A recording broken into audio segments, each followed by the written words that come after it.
तर आज आपण विंचवाच्या गुणासंबंधी प्रश्न, मुंगसाच्या गुणासंबंधी प्रश्न आणि म्हाताऱ्या कोल्ह्याच्या गुणासंबंधी प्रश्न.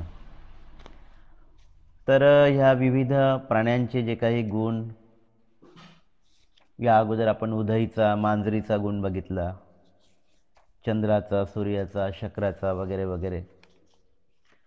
तर या वेगवेगळ्या गोष्टींचे किंवा वेगवेगळ्या प्राण्यांचा गुण या ठिकाणी आपल्याला अधिकाधिक कुशल कर्म करण्यासाठी प्रेरित करतात असं आपल्याला या ठिकाणी दिसून पडते.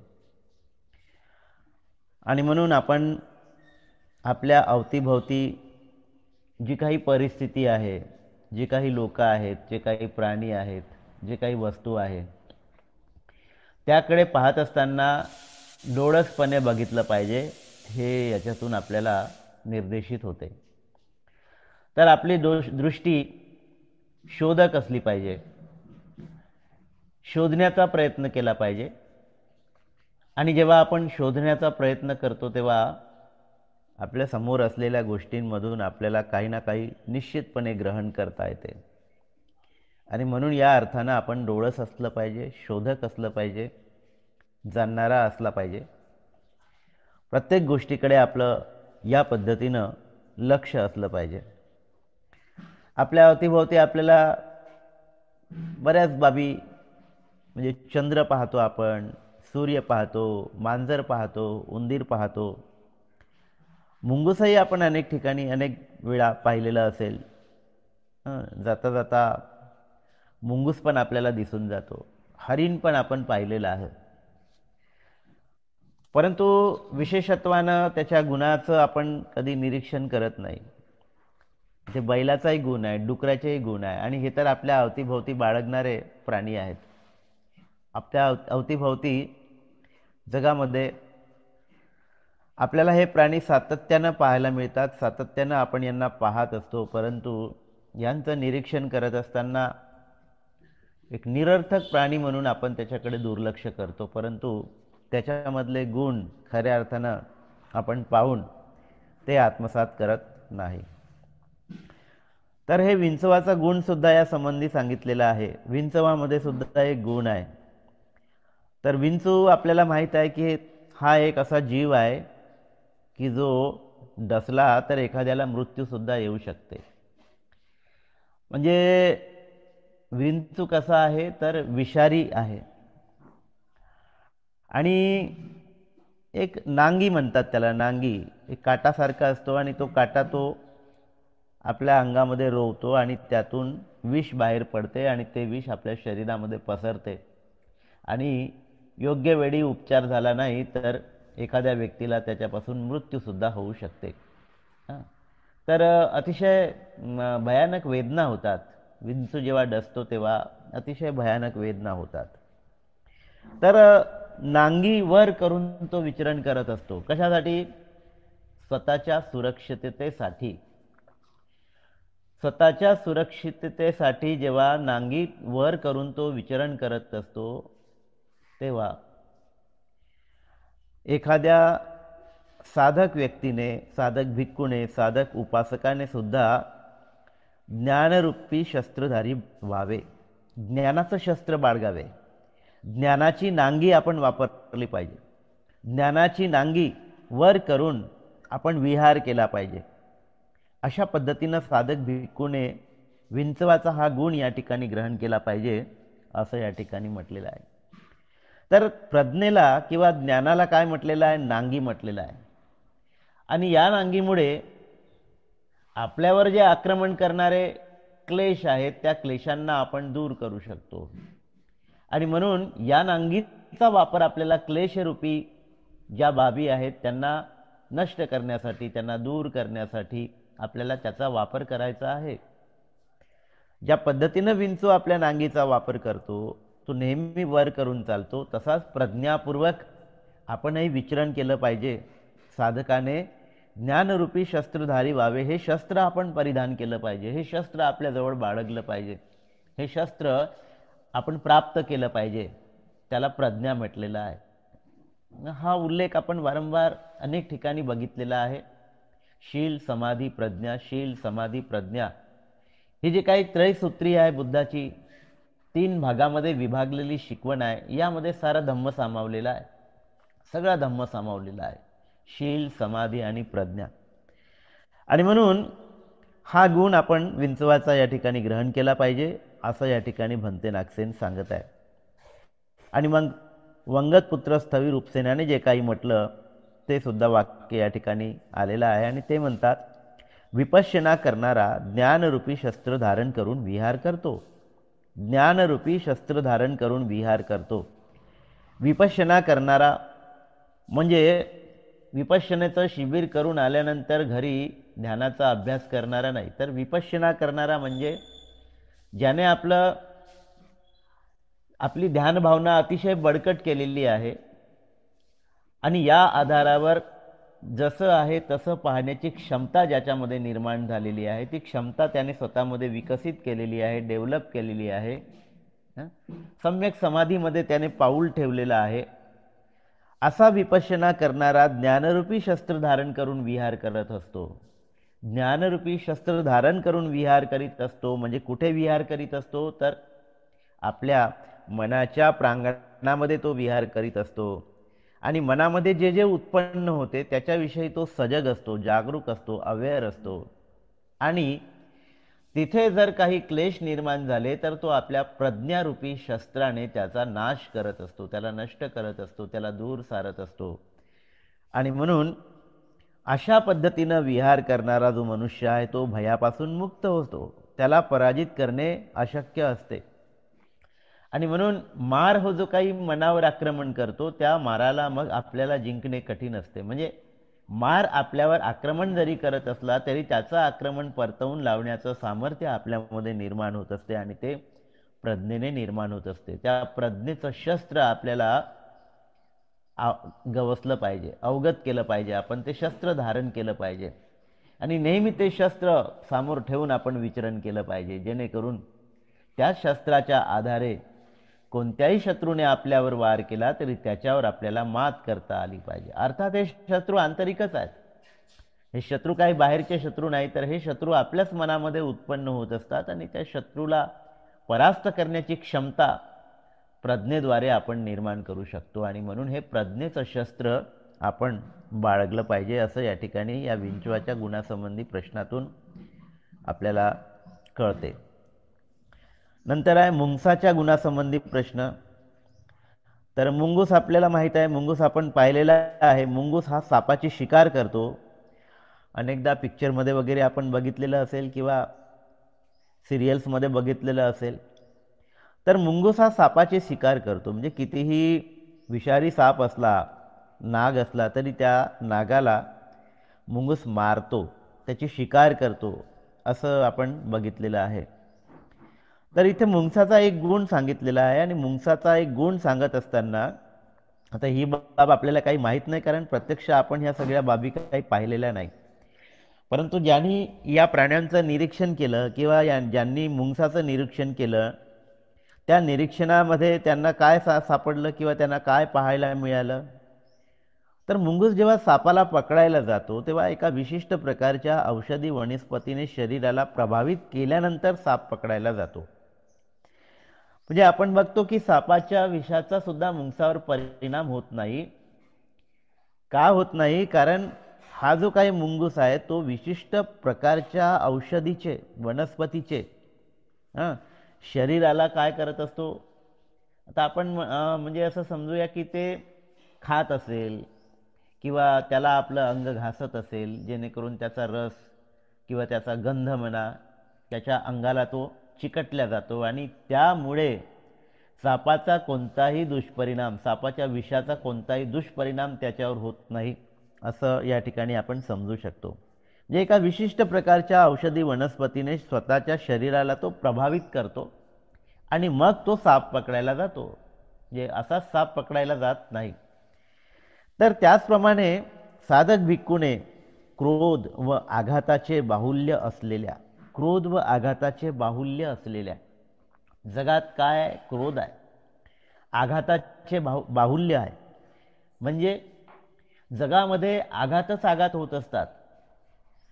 कोणी आपल्याला शिव्या देतो, कोणी आपल्याला नुकसान पोहोचवते, कोणी आपल्याला म्हणजे अशा पद्धतीनं आपल्यासोबत वागतो, क्रोधपूर्वक वागतो, कोणी आपली वस्तू हिसकावून घेतो. तर वेगवेगळ्या पद्धतीनं असे आघात आपल्या मनावर होत असतात. ज्या पद्धतीनं जगामध्ये लोक वागतात, कारण ते लोभात फसलेले आहे, द्वेषात फसलेले आहे, क्रोधात फसलेले आहे, अहंकारामध्ये फसलेले आहे. अशा या क्लेशांमध्ये फसलेले लोक त्यांच्या प्रवृत्तीने वागत असतात आणि त्यातून कधी आपला अपमान होतो, कधी लाभ होतो, कधी हानी होतो. विविध पद्धतीचे आघात आपल्यावर होत असतात. आणि अशा या जगामध्ये जिथे आघाताचं बाहुल्य आहे, बाहुल्य आहे, आघातच आघात होत असतो. कशामुळे? तर क्रोधामुळे. तर अशा या क्रोधाने भरलेल्या, द्वेषाने भरलेल्या, आघाताने भरलेल्या जगामध्ये कलह, विग्रह, विवाद, विरोधाने अभिप्रेत जगामध्ये भौतिक जगामध्ये आपण हेच पाहतो. कलह आहे, भांडणं आहे, लोक एक दुसऱ्यांसोबत भांडतात, एक दुसऱ्यांच्या जीवावर उठलेले लोक आपण पाहतो. घराघरामध्ये कलह आहे, आपसामध्ये कलह आहेत, नातेवाईकांमध्ये कलह आहे, पिता पुत्रांमध्ये कलह आपल्याला घरामध्ये पाहायला मिळतो. असा कलहानं भरलेला संसार, भौतिक जग, लोक, विग्रह आहे, विवाद आहेत, विरोधाने अभिप्रेत जगामध्ये जाताना आणि मग अशा या जगामध्ये विचरण करताना, अशा या जगामध्ये फिरताना, हिंडताना, संपर्कात येत असताना आपण किती सावध असलं पाहिजे, आपलं मन किती परिपक्व असलं पाहिजे. आणि त्यासाठी आपण काय केलं पाहिजे, तर मैत्री भावनारूपी औषधाने ओतप्रोत असले पाहिजे. म्हणजे जसं मुंगूस आपल्या शरीराला विशिष्ट प्रकारच्या वनस्पतीने प्रभावित करते, त्याचप्रमाणे या जगामध्ये जिथे सापासारखे फुटकारणारे लोक आहेत, सापाचा स्वभाव धारण करणारे लोक आहेत, विष फेकणारे लोक आहेत. विष फेकणारे म्हणजे लोभ, द्वेष, क्रोधाने कृती करणारे जे लोक आहेत, ते आपल्यावर आघात करीत असतात. आणि असा आघात सहन करण्याची शक्ती आहे की नाही, जशी त्या मुंगसामध्ये येते, कारण एका विशिष्ट वनस्पतीचं लेपन करतो, त्याच्या प्रभावामध्ये येतो. त्याच पद्धतीनं आपण सुद्धा त्या मुंगसासारखी वनस्पती, म्हणजेच मैत्री भावना इथे म्हटलेलं आहे, त्या मैत्री भावनेच्या प्रभावानुसार आपण या जगामध्ये गेलो पाहिजे, या जगाचा सामना केला पाहिजे. आणि जर आपण ते केलं नाही तर आपण सुद्धा त्याच जगाचा, संसारिक जगाचा हिस्सा बनून राहणार. आपण सुद्धा क्रोधाने वागणार, आपण सुद्धा अहंकाराने वागणार, आपणही कलह निर्माण करणार, आपणही विवाद निर्माण करणार, आपणही भांडणार, झगडणार, सगळ्या अकुशल बाबी आपणही करणार. जर आपण या पद्धतीनं स्वतःला तयार केलं नाही तर मग इतरांमध्ये आणि आपल्यामध्ये काय तो फरक उरला? इतरांमध्ये आणि आपल्यामध्ये काहीच फरक उरला नाही. मग आपण काहीतरी वेगळे आहोत, किंवा आपण जर धम्म ग्रहण केलेला आहे, आपण जर धम्माचे पथिक आहोत, आपण जर धम्म मार्गावर आरूढ झालेला आहोत, आपण ध्यान भावना करतो, तेव्हा त्यांच्या आचरणामध्ये आणि आपल्या आचरणामध्ये स्वाभाविकरित्या एक फरक दिसला पाहिजे. आणि तो फरक पाहूनच तर लोक प्रभावित होतात ना. तो फरक पाहूनच लोक धम्माचं महत्त्व त्यांना कळायला लागते. हा फरकच दिसला नाही तर लोकांना धम्म कसा कळेल? आणि म्हणूनच यासाठी या सगळ्या बाबी बुद्धाने प्रकर्षाने मांडलेल्या आहेत. आणि अशा या जगतामध्ये प्रवेश करीत असताना, जाताना, लोकांच्या संपर्कामध्ये येताना आपण मैत्री भावना रूपी हे जे काही आवरण आहे, किंवा हा जो काही प्रभाव आहे, त्या प्रभावाने लोकांमध्ये विचरण केलं पाहिजे. त्याने ओतप्रोत म्हणजे असलं पाहिजे. मैत्री भावनेचं औषध म्हटलेलं आहे, त्याच्या प्रभावाखाली आपण विचरण केलं पाहिजे. आणि त्याचा प्रभावाखाली जेव्हा आपण विचरण करतो, तेव्हा संसारामध्ये जे काही चालते त्या सगळ्या गोष्टीचा आपल्यावर कोणताही परिणाम होत नाही. आपण स्वतःची सुरक्षितता त्यातून साधू शकतो, स्वतःला सुरक्षित ठेवू शकतो. जसा तो मुंगूस सापाने डंख केल्यावर त्याच्या जहरापासून सुद्धा स्वतःचं रक्षण करतो, तसं जगामध्ये जे काही जहर आपल्याला दिसते, विष आपल्याला दिसते का नाही, तर त्या विषाचा प्रभाव आपल्यावर होता कामा नये यासाठी त्या विषयावर मात करण्याचं जे उपाय आहे किंवा जे औषध आहे ते भगवान बुद्धाने आपल्याला सांगितलेलं आहे आणि ते म्हणजे मैत्री भावना आहे. त्या मैत्री भावनेचा आपण स्वतःमध्ये विकास केला पाहिजे. असा हा मुंगसाचा जो काही गुण आहे तो मुंगसाचा गुण या प्रकारे आपण तो ग्रहण केला पाहिजे. जसं तो आपल्या शरीरावर विशिष्ट वनस्पतीचा प्रभाव निर्माण करतो तसंच आपण सुद्धा आपल्या मनामध्ये मैत्री भावनेचा विशिष्ट प्रभाव निर्माण केला पाहिजे आणि या मैत्री भावनेच्या प्रभावाने लोक परास्त होतील, लोक नमतील, आहे की नाही. लोकांच्या अशा या वागण्याचा आपल्यावर कोणताही परिणाम होणार नाही असा याचा अर्थ या ठिकाणी अभिप्रेत आहे. आणि म्हणून धर्मसेनापती सारिपुत्ताने म्हटलेले आहे असं, तस्मा सकंग परेसंपी कातब्बा मेत भावना मेत चित्तेन फरितब्बंग एतं बुद्धान सासनंती. म्हणजे त्यांनी स्वतःविषयी तसेच इतरांच्या विषयी मैत्री भावना बाळगली पाहिजे, मैत्रीपूर्ण चित्ताने ओथंबून गेले पाहिजे. हेच बुद्धाचे शासन आहे ना. आणि म्हणून बुद्धाचं तत्व सब्बे सत्ता सुखी होंतु. मैत्री भावनेचा आपण जेव्हा सराव करतो तेव्हा त्या मैत्री भावनेच्या सरावातून सर्व सत्व सुखी हो इथपर्यंत आपण आपल्या मनाला व्यापकपणे मैत्री भावनेचा सराव करत असतो. सर्व सत्व सुखी हो अशा पद्धतीचे मैत्री भावना आपण करीत असतो आणि मैत्री भावनेचा विकास आपल्या मनामध्ये आपण करत असतो. म्हणून 10 मिनिटं 15 मिनिटं अर्धा तास जसा वेळ मिळेल तसा आपण मैत्री भावनेचं चिंतन केलं पाहिजे. स्वतःपासून सुरुवात केली पाहिजे की माझं मंगल हो, माझं कल्याण हो, माझं भलं हो, मी सुखी हो, मी निरोगी हो, मी स्वस्थ हो, माझे क्लेश संपुष्टात येऊ, माझे सर्व बंधनं तुटून पडो, माझी भवचक्रातून मुक्तता हो, मला श्रोतापन्न अवस्था प्राप्त हो, मला निर्वाणाचीच प्राप्ती हो, साक्षात्कार हो. तर अशा पद्धतीचे जे काही विधायक भाव आहेत त्या विधायक भावांचं आपण स्मरण करतो, त्या विधायक भावांचं आपण चिंतन करतो आणि अशा पद्धतीनं मैत्री भावनेचा विस्तार करत करत समस्त मानव प्राण्यांप्रती इतकंच नव्हे तर समस्त सत्वांप्रती आपण ते सुखी होण्याची मंगल कामना आपल्या मनामध्ये करत असतो आणि या मेत्ता भावनेचा विकास आपल्या मनामध्ये आपण करत असतो. तर असा विकास आपल्या मनाचा आपण साधला पाहिजे आणि मैत्री भावनेचा आपण सराव केला पाहिजे. 4 मैत्री ब्रह्मविहार ज्याला आपण म्हणतो त्यातलं पहिलं ब्रह्मविहार म्हणजे मेत्ता भावना. तर ब्रह्मविहार म्हणजे उच्च मानसिक अवस्थांमध्ये जगणे आणि उच्च मानसिक अवस्था काय आहे तर मैत्री भावनेचा विकास आहे. अशा या उच्च मानसिक अवस्थामध्ये जगण्यासाठी आपल्याला तसा सराव करावा लागतो आणि त्या सरावातून आपल्या मनामध्ये जी मैत्री भावना उत्पन्न होते त्या मैत्री भावनेमुळे आपल्यातला जो द्वेष आहे, जो एक मोठा क्लेश आहे, त्याला घालवण्यासाठी आपल्याला मदत मिळत असते. आणि म्हणून द्वेषावर काम करायचं असेल तर मैत्री भावनेचा अधिकाधिक सराव करा. हे भावनिक अंग आपला विकसित करण्याचा आपण प्रयत्न केला पाहिजे. करुणा भावना, मुदिता भावना, उपेक्षा भावना या सर्वच अंगाचा जेव्हा विकास करतो तेव्हा आपण उच्च मानसिक अवस्थेमध्ये जगतो. आपली अवस्था तेव्हा खालावत नाही. शांत सुखासीन अशी मनाची अवस्था जी आहे ती या 4 ब्रह्मविहाराच्या सरावातून आपल्याला प्राप्त होते. आणि त्यातलं पहिलं ब्रह्मविहार या ठिकाणी काय, मैत्री भावना हे सांगितलेलं. तर यावर आपण बरेचदा खूप सारं विश्लेषण केलेलं आहे.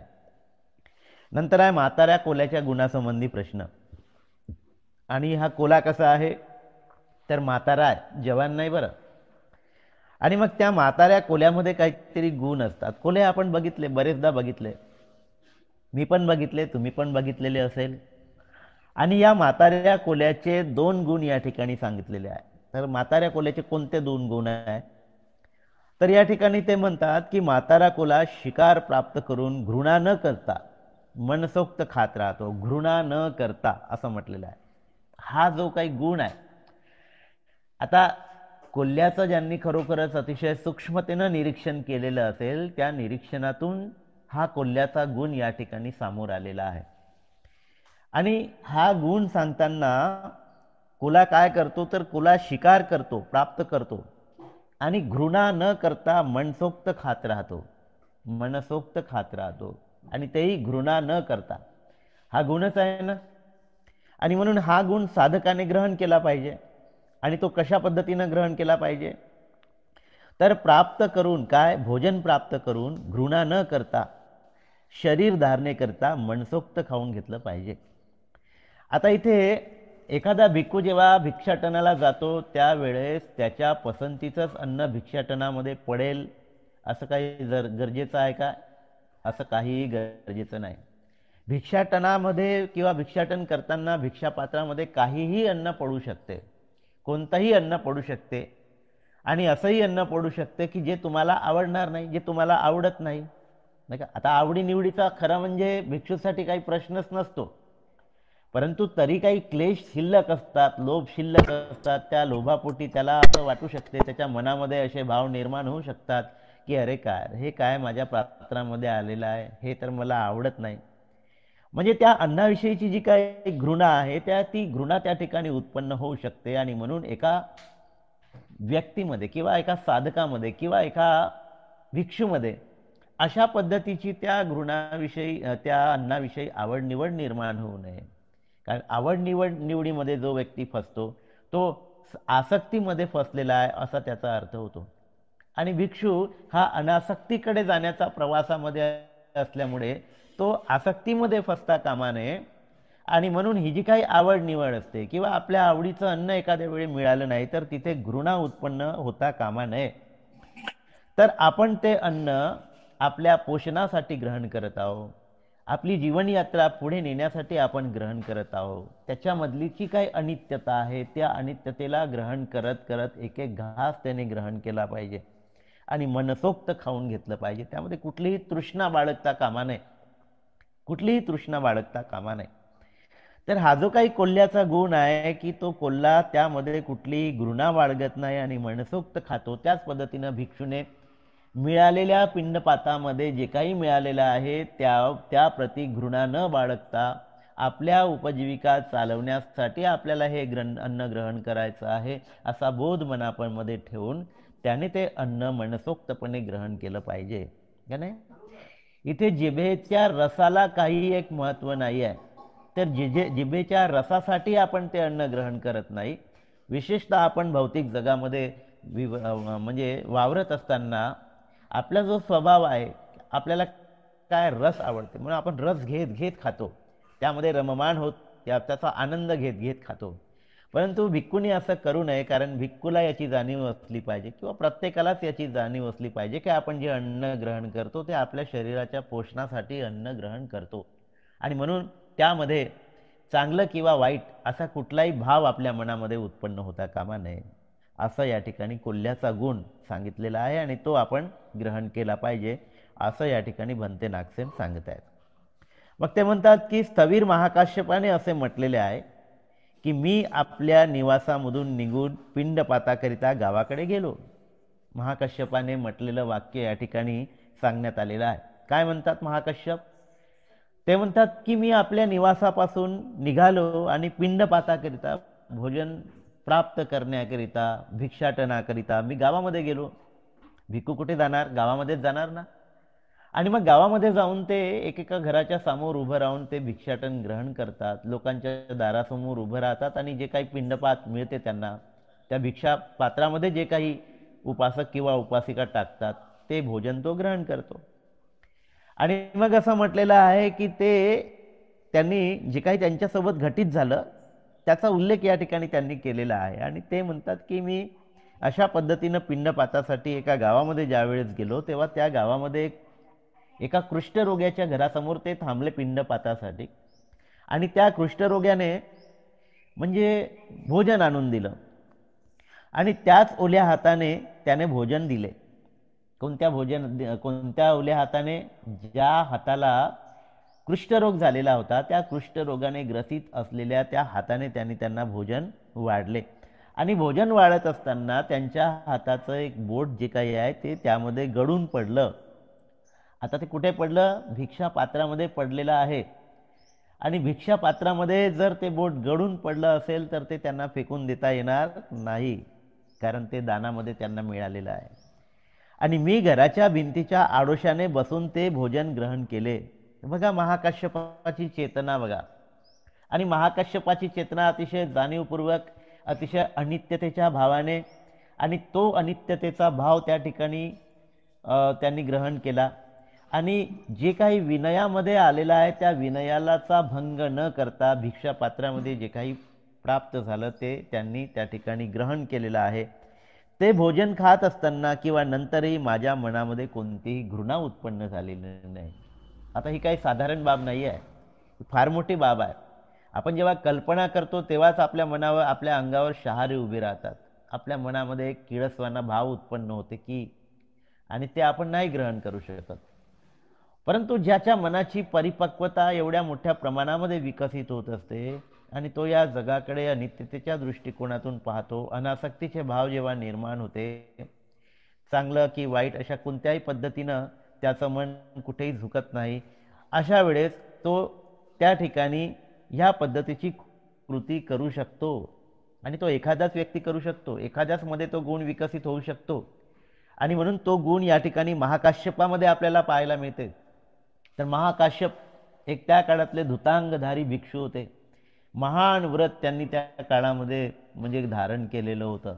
आणि हा धुतांगधारी भिक्खू म्हणजेच त्या चिंध्या पालवांचं नाही का, संस्मलामध्ये जे काही कापडं मिळतात त्या कापडांचं, त्या चिंध्यांचं शिवून शिवून बनवलेलं चिवर तो आपल्या अंगावर धारण करत होते. तर असे हे महाकाश्यप, आणि फक्त पिंडपात करूनच आपली उपजीविका चालवणार अशा पद्धतीचं व्रत त्यांनी धारण केलं होतं. याला धुतांग म्हणतात. असे हे धुतांगधारी भिक्षू महाकाश्यप है ना, अतिशय प्रज्ञावान है ना. आणि म्हणून अशा पद्धतीनं आपण बघतो की हेच महाकाश्यप पुढे पहिल्या धम्मसंगीतीचे अध्यक्ष झाले. यांच्या अध्यक्षतेखाली पहिली धम्मसंगीती झालेली आपल्याला पाहायला मिळते. आणि म्हणून विशेषत्वानं महाकाश्यपाचं उदाहरण या ठिकाणी दिलेलं आहे. आणि महाकाश्यपच हे करू शकतात नाही का, सगळ्यामध्ये ते सामर्थ्य किंवा ते बल. आणि म्हणून आपण बघतो की वेगवेगळ्या भिक्षूंमध्ये वेगवेगळं सामर्थ्य, वेगवेगळं बल आपल्याला पाहायला मिळतात, वेगवेगळे वैशिष्ट्य त्यांच्यामध्ये आपल्याला पाहायला मिळतात. आणि हे महाकाश्यपाचं या ठिकाणी वैशिष्ट्य या ठिकाणी आपल्या पुढे मांडल्या गेलेलं आहे. तर त्यांच्या मनामध्ये अशा पद्धतीची कोणतीही घृणा उत्पन्न झालेली नव्हती. त्यानंतर म्हातारा खाद्य प्राप्त होताच ते सुकलेले आहे की रसरसीत आहे याचा विचार करत नाही. सुकलेले आहे की रसरसीत आहे याचा विचार करत नाही. ज्यांनी निरीक्षण केलं त्यांनी हा कोल्याचा गुण अगदी अचूकपणे हेरून काढलेला आहे. कारण कोल्हा काय ग्रहण करतो, काय अन्न खातो, ते कसं खातो याविषयी आपल्याला काही माहिती नाही, कारण आपण ह्या सगळ्या गोष्टी जवळून पाहिलेल्या नाही. परंतु विशेषत्वाने या ठिकाणी कोल्ह्याचा जो गुण सांगितलेला आहे तो गुण कसा आहे, तर खाद्य प्राप्त होताच, मग ते सुकलेले आहे की रसरसीत आहे याचा तो विचार करीत नाही. खाद्य आहे आणि ते खाद्य त्याचं पोषण करण्यासाठी पुरेसं आहे या अनुषंगाने तो ते खाद्य ग्रहण करतो. मग सुकलेलं आहे तर नाही मी ते खाणार नाही असा विचार करत नाही. ते सुकलेलं असेल तरी खाते, ओलं असेल तरी खाते, रसरसीत असेल तरी ते तो ग्रहण करतो. तर हा खरोखरच एक मोठा गुण आहे आणि हा गुण साधकामध्ये असला पाहिजे. साधक भिक्खूने भोजन प्राप्त करून असा विचार करू नये की हे सुकलेले आहे किंवा हे रसरसीत आहे. होऊ शकते एखादी वाढलेली पोळी त्यांच्या पात्रामध्ये पडेल. एखाद्या वेळेस 2 दिवसापूर्वीची वाढलेली पोळी एखाद्या साधकाच्या घरी किंवा एखाद्या उपासकाच्या घरी असेल, आता तयार केलेली पोळी नसेल आणि मग त्यानं तीच पोळी भिक्षापात्रामध्ये टाकावी, अन्न दान करावं त्या ठिकाणी त्या भिक्षूला आणि ती वाढलेली पोळी टाकावी. तर मग त्या भिक्षूने काय विचार करावा की नाही ही तर वाढलेली आहे बा, मी काही खाणार नाही, असा मनामध्ये विचार उत्पन्न होता कामा नये. आणि म्हणून पोळी गरम असो, ताजी असो की शिडी असो, भिक्षापात्रामध्ये पडली ती त्याला ग्रहण करण्याचं आहे आणि ती प्रसन्न म्हणजे करणारे आहे किंवा अप्रसन्न करणारे आहे. तर असा विचार मनामध्ये उत्पन्न होता कामा नये. जसे प्राप्त झाले असेल तसे संतुष्ट मनाने ग्रहण केले पाहिजे. हे राजा, इथे हा म्हाताऱ्या कोल्ह्याचा दुसरा गुण ग्रहण केला पाहिजे. तर आपण भोजनाविषयी अनेक लोक किती आसक्त असतात, मला हेच नको, मला तेच नको, मला हीच भाजी आवडत नाही, मला ती भाजी आवडत नाही, मी हे खाणार नाही, मी ते खाणार नाही. आणि आवडलं तर मग एखाद्या वेळेस मीठ कमी असेल तर मग ते ताटच्या ताट पूर्णपणे सरकवून देताना असे प्रकार करणारे लोक सुद्धा आपल्याला पाहायला मिळतात, आहे की नाही. म्हणजे थोडंसं मीठ जरी त्याच्यामध्ये कमी पडलं तर पूर्ण ताटच्या ताट सरकवून देणारे लोक सुद्धा अशा प्रवृत्तीचे आपल्याला पाहायला मिळतात. थोडंसं तिखट जास्त झालं तर बायकोवर रागावतील, थोडासा मसाला कमी झाला तर पत्नीवर रागावणारे लोक आपल्याला पाहायला मिळतात, आहे की नाही? म्हणजे आपण किती म्हणजे त्याच्यामध्ये गुंतलेलो आहोत, त्या रसामध्ये गुंतलेलो आहोत, जिभेच्या चवीमध्ये आपण किती गुंतलेलो आहोत की अशाच पद्धतीचं पाहिजे, तशाच पद्धतीचं पाहिजे, हे टाक ते टाक, विविध पद्धतीच्या बाबी आपण त्या ठिकाणी भोजन ग्रहण करत असताना आपल्या आवडीनिवडीप्रमाणे करून घेण्याचा प्रयत्न करतो, आहे की नाही? आणि मग त्यामध्ये थोडीशीही काही कमतरता असली तर मग त्याच्यामध्ये आपण असमाधानी होतो आणि त्या समाधानातून कित्येक घरी कित्येकदा भांडणे झाल्याचे आपल्याला पाहायला मिळते, आहे की नाही? रुसवा फुगवा झालेला आपल्याला पाहायला मिळतो, तू मैमय झाल्याचे आपल्याला पाहायला मिळतो. म्हणजे किती आसक्त आहोत आपण भोजनाप्रती म्हणा किंवा इतरही कोणत्याही गोष्टींप्रती, इतकी आसक्ती आपली बळावलेली आहे की त्या आसक्तीला पूर्ण करण्यासाठी आपण कुठल्याही स्तराला जाण्याचे अनेक प्रकार आपल्याला भौतिक जगामध्ये पाहायला मिळतात.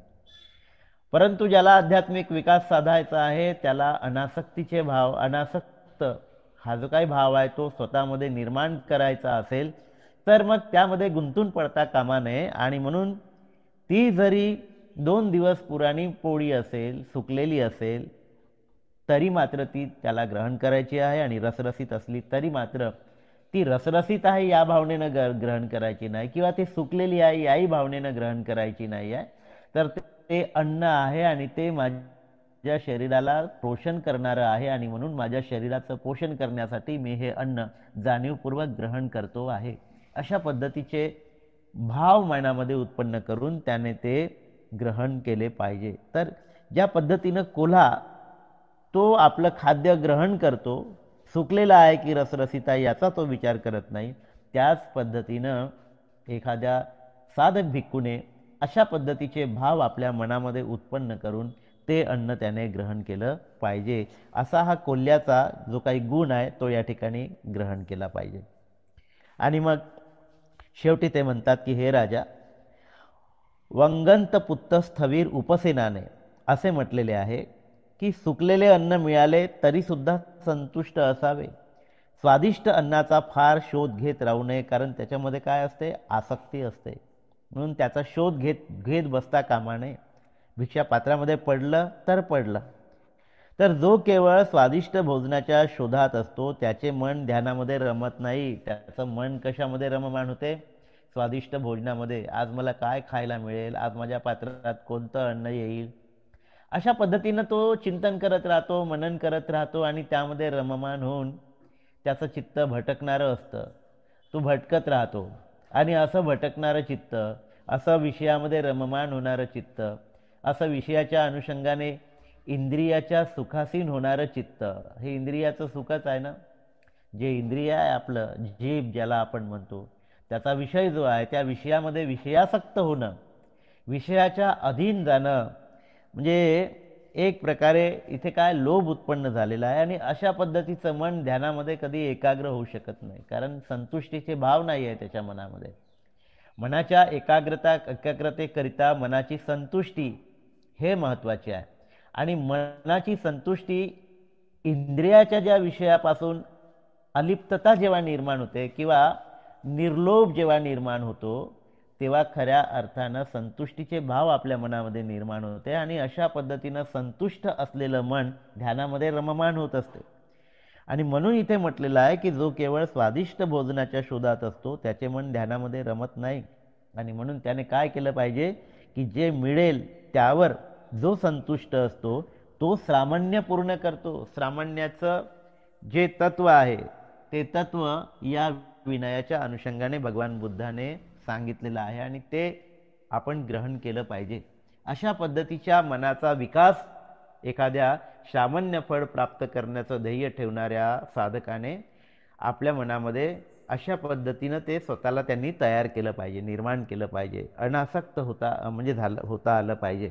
आणि अशा पद्धतीने जेव्हा तो स्वतःला तयार करतो तेव्हा श्रामण्याचे जे काही फळ आहे त्याला आपण श्रोतापन्न, सकृदागामी, अनागामी आणि अर्हत म्हणतो, हे फळ आपल्याला प्राप्त करता येते. आणि म्हणून त्यासाठी आपण ह्या सर्व प्राण्यांचे जे काही गुण या ठिकाणी सांगितलेले आहे, कोल्ह्याचे गुण जे काही सांगितलेले आहे ते गुण स्वतःमध्ये या पद्धतीनं विकसित करावं लागतील. आणि ते गुण जेव्हा आपण स्वतःमध्ये विकसित करतो तेव्हा खऱ्या अर्थाने आपली आध्यात्मिक प्रगती होत असते. आध्यात्मिक मार्गावर आपल्याला काहीतरी साधता येऊ शकते आणि आपला विकास होऊ शकतो. तर हे सगळे गुण आपण या पद्धतीनं जिथे जिथे भंते नागसेनांनी अतिशय सुंदरपणे मांडलेले आहेत, तर ते गुण आपण निश्चितपणे ग्रहण करावं. तर या तीनही प्रकरणाच्या अनुषंगाने मी या ठिकाणी आपल्या पुढे मला जे काही मांडता आलं ते मांडण्याचा प्रयत्न केला. आपण सर्वांनी शांतपणे मला ऐकून घेतलं त्याबद्दल आपणा सर्वांचं खूप खूप पुण्यानुमोदन. साधुवाद. इथेच थांबतो. नमो बुद्धाय. जय भीम.